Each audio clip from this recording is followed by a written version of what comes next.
All right, so welcome back, guys. I'm Dr. Andrew here at Mouw Family Chiropractic, and this is video 2 in the series about neck pain, arm pain, carpal tunnel issues. And so in this video, we really want to highlight, hey, how is chiropractic, what is the chiropractic approach? You know, how is that approach maybe different than a traditional, conventional medical approach to this challenge? And so with this video, I would say chiropractic, at least in this office, is really all about your nervous system. So I tell people all the time, you know, I work on the spine, not because I'm a spine doctor, but because I'm a nerve doctor. And those nerves, that's where they go in your bodies. They go through your spine. They come from your brain first, they go through the spinal cord, and then they come out on both sides of the spine with the nerves here.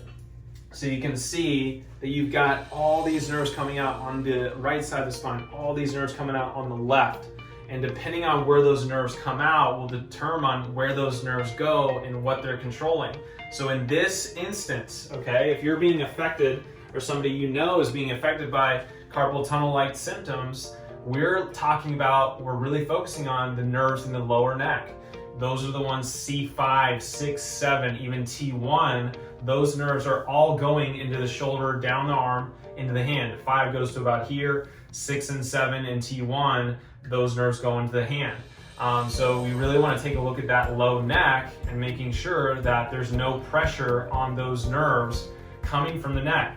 And I would say as a chiropractor, I see all kinds of things being done for the lower extremity, but a lot of times when they've seen medical professionals, medicine's not been able to help, where in this chain do you think has been left off or not looked at? It's actually the low neck that some people don't check with this problem. And where do those nerves that go into the hand, that go into the arm, where do they start? They start in the lower neck. So it's a really big place. It can start upstream, guys. It doesn't have to be in the wrist, you know, where everyone thinks it is sometimes. It doesn't happen to be, you know, in the elbow and the shoulder. It can actually start way up here. So that's where we really focus. And I want to show you on an x-ray kind of some things that can happen with that. So one is we want the spine to be normal, which means we want to have a nice curve in the neck. We want the head to be over the spine. That's more of a normal, you know, structure for our neck and our head. And we also want to see nice tall discs in between those bones. The discs act as spacers for the nerve to come out. And if the disc collapses, that nerve is going to collapse too. So we really need to look at that.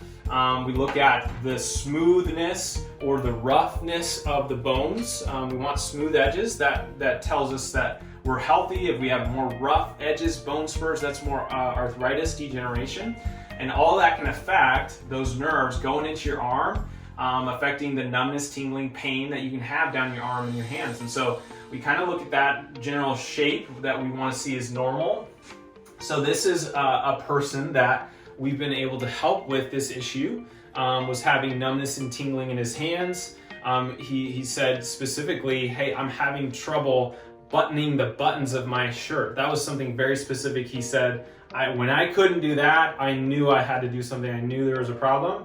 And so I don't know if you've been there, you know, but if there's certain things you just can't feel, or you're dropping things, or you're losing strength, or, you know, there's just simple tasks like maybe hobbies or crafts, arts, things that you can't do. Maybe you're, you know, in one position for a long period of time and you just go numb and you get tired. All that stuff could be telling you, hey, we could have an issue with your lower neck where those nerves come out and go into your arms. And so for him, what I'm seeing is a couple things on his x-ray. I'm seeing, well, where is his head at? Is his head over his shoulder or is it going forward? It's going forward. So we know if the head is going forward, that puts a lot of pressure on those those lower neck nerves. We're also looking at his disc spaces, and I see at C5, he has a compressed disc. He's got some arthritis, some degeneration, some bone spurring happened there. And I knew looking at that, I was like, man, if we can take pressure off that area, you've had damage in the past. There's evidence of what we call a subluxation where we have two bones that are not aligned properly, they're not moving properly, and what that does over time is that's going to irritate the nerves coming out at that level. And guess where those nerves in the low neck are going? They're going to that arm, that hand.